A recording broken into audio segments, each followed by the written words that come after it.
ফারাক্কায় প্রতিবাদ সভা থেকে বিরোধীদের এক যোগে বিঁধলেন রাজ্য তৃণমূল সংখ্যালঘু সেলের সভাপতি মোশাররফ হোসেন। রবিবার মহেশপুর এলাকায় হয় কেন্দ্রীয় বঞ্চনার প্রতিবাদ সভা। মনোবীক্ষণ পলিক্লিনিক, চিকিৎসার জগতে এক দশক। এখন এখানে সব বিষয়ে ডাক্তারবাবু একসাথে তলায়। ফোন করুন 7477799515 এই নম্বরে। ফারাক্কায় প্রতিবাদ সভা থেকে বিজেপি থেকে বাম কংগ্রেসকে এক যোগে আক্রমণ করলেন রাজ্য তৃণমূল সংখ্যালঘু সেলের সভাপতি তথা ইটাহারের বিধায়ক মোশাররফ হোসেন। কেন্দ্রীয় বঞ্চনার প্রতিবাদে রবিবার ফারাক্কার মহেশপুর এলাকায় প্রতিবাদ সভার আয়োজন করা হয়।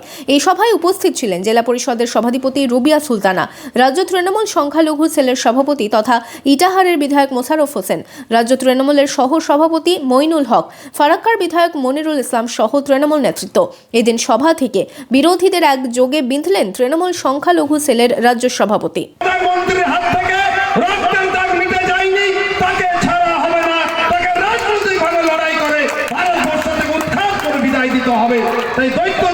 সরকারকে বিদায় দিয়ে আমাদের রেস্ট নিতে হবে, তার আগে আমাদের কর্মীরা বাড়িতে ফেরা যাবে না।